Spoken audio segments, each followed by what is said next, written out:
السلام علیکم ناظرین، میں ہوں نعیم قریشی، آپ دیکھ رہے ہیں میرا یوٹیوب چینل۔ ناظرین، آج ہم بات کریں گے انسانیت کے ایک قاتل کے بارے میں، ایک ایسے شخص کے بارے میں جس پر دنیا بھر کے مظلوم مسلمانوں کے قتل کے چھینٹے ہیں، جس کا دامن مسلمانوں کے خون سے سرخ ہے۔ یہ بے رحم قاتل کون ہے؟ یہ کرائے کا قاتل کون ہے؟ یہ مجھے آج کیوں یاد آ گیا؟ ناظرین، اس کا ایک پس منظر ہے، اور پس منظر ہے کابل۔ ناظرین، اگر آپ کو یاد ہو، چند دن پہلے کابل ایئرپورٹ پر خودکش حملہ ہوا۔ اس خودکش حملے کے نتیجے میں 175 سے زیادہ افراد موت کا شکار ہو گئے اور 200 کے قریب زخمی ہو گئے۔ ناظرین، اس ایئرپورٹ پہ ہزاروں کی تعداد میں لوگ موجود تھے، اور یہ لوگ جب اپنے گھروں سے ایئرپورٹ کے لیے روانہ ہوئے تو شدید خوف کا شکار تھے۔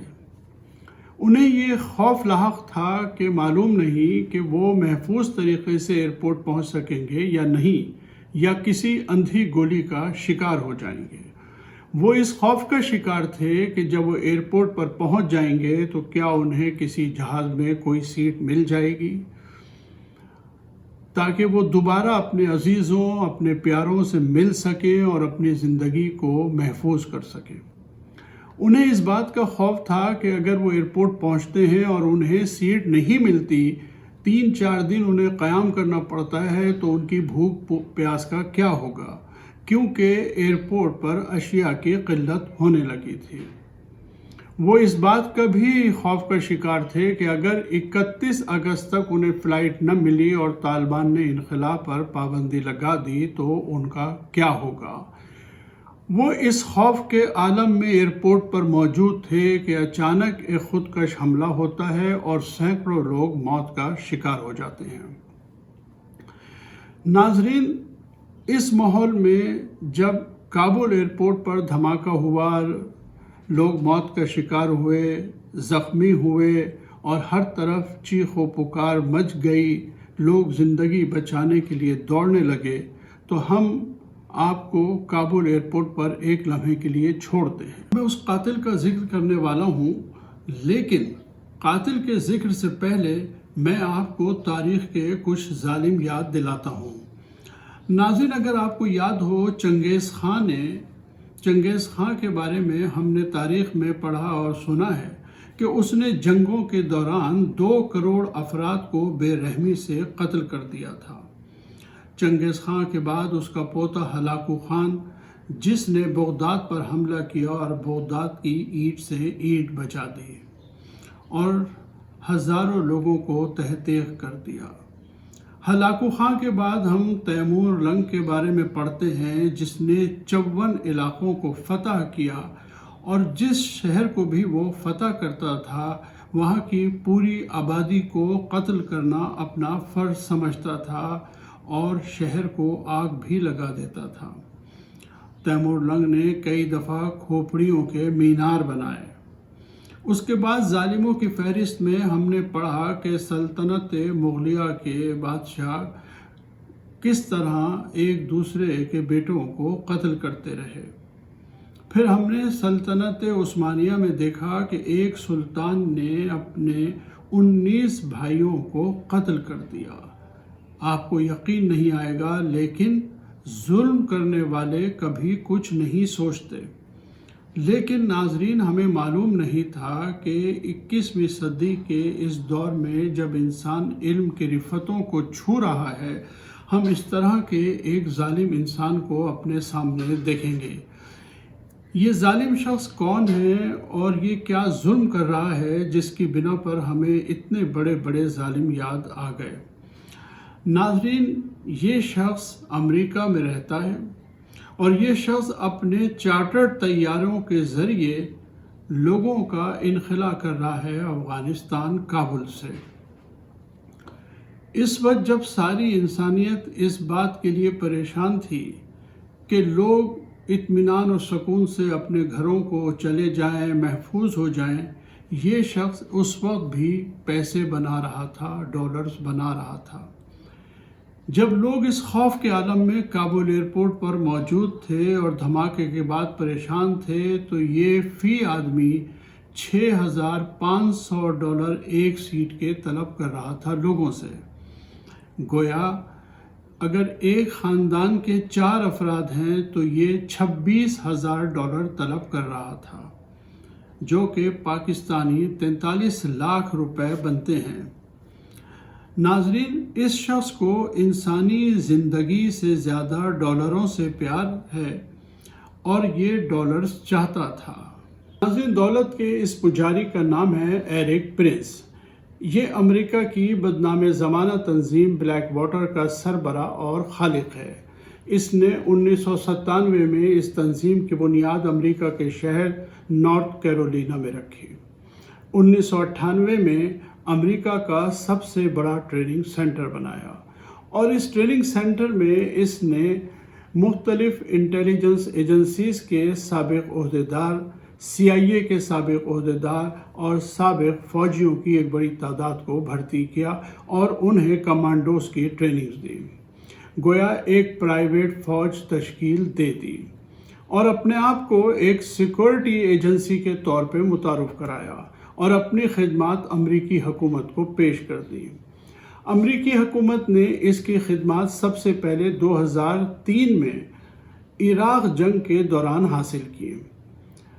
ان کو 21 ملین کا ایک معاہدہ دیا گیا جس کے تحت یہ اتحادی افواج کے سربراہ اور کچھ تنصیبات کی حفاظت ان کے ذمے لگائی گئی، اور اس کے بعد پھر انہوں نے پلٹ کر نہیں دیکھا۔ 2008 تک یہ وہاں موجود رہے۔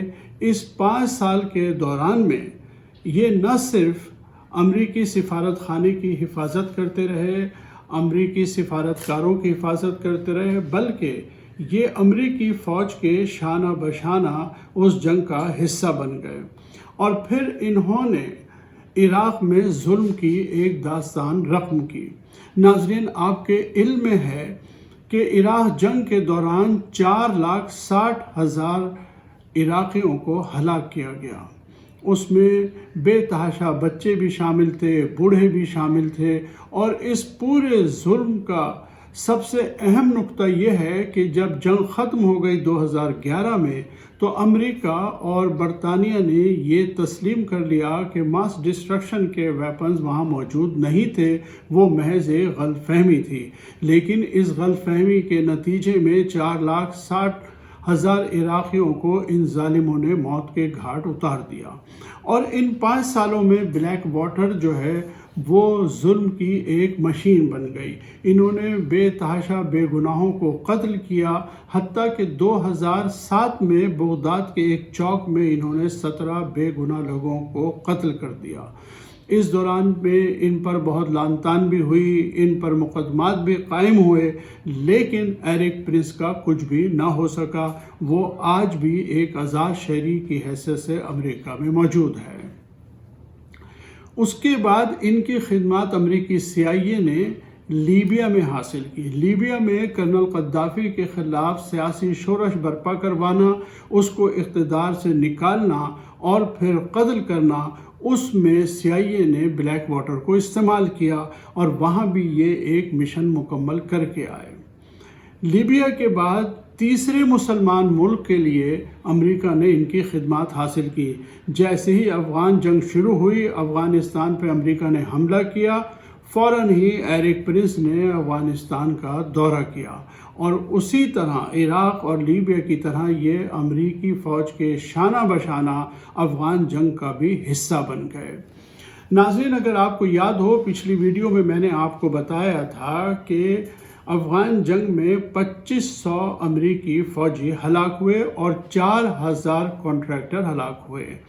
یہ کانٹریکٹر انہی کے تھے، بلیک واٹر کے ہی کانٹریکٹر تھے، یہ بلیک واٹر کے ہی فوجی تھے جو امریکی فوج کے شانہ بشانہ لڑتے رہے، جس کے نتیجے میں 50,000 افغان شہری اور 66,000 افغان فوجی ہلاک ہوئے۔ ظلم کی وہ داستان جو عراق سے شروع ہوئی تھی، اس کی انتہا انہوں نے افغانستان میں کی، اور جب 20 برس کے بعد امریکہ کو ایک ذلت آمیز شکست کا سامنا کرنا پڑا تو اسی طرح بلیک واٹر کو ذلیل و خوار ہونا پڑا۔ لیکن جیسے ہی انخلا کا معاملہ شروع ہوا، انہوں نے چارٹرڈ فلائٹیں چلائیں اور جاتے جاتے بھی افغانیوں اور جتنے وہاں غیر ملکی موجود تھے ان کا خون چوسنا اسی طرح شروع کیا جس طرح میں نے آپ سے عرض کیا کہ انخلا کے وقت جو لوگ افغانستان سے جانا چاہتے تھے، جو کابل ایئرپورٹ سے باہر جانا چاہتے تھے، ان سے انہوں نے $6,500 فی سیٹ طلب کیے۔ ناظرین، جنگ کے حالات میں پچھلی 2 ویڈیوز میں آپ کو تفصیل سے بتا چکا ہوں۔ آج کی ویڈیو کا مقصد صرف بلیک واٹر کی سفاکیوں سے آپ کو آگاہ کرنا تھا۔ یہ ایک سیکورٹی ایجنسی کے نام پہ متعارف کرائی گئی، لیکن در حقیقت یہ قاتلوں کی ایک تنظیم ہے جنہوں نے مسلمان ملکوں میں قتل و غارت گری کا بازار گرم کیا۔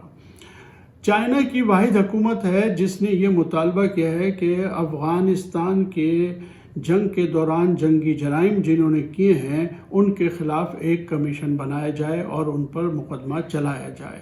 ہم سمجھتے ہیں کہ یہ بہت ہی مناسب اور برحق مطالبہ ہے چین کا، بلکہ پوری عالمی برادری کو اس کا مطالبہ کرنا چاہیے۔ ایک ٹریبیونل بننا چاہیے جن میں ان تمام جنگی جرائم کی تحقیقات ہوں اور جو ذمہ دار ہیں انہیں عالمی عدالت انصاف میں لے جایا جائے اور وہاں انہیں قرار واقعی سزا دی جائے، جس میں بلیک واٹر کا سربراہ ایرک پرنس بھی شامل ہو۔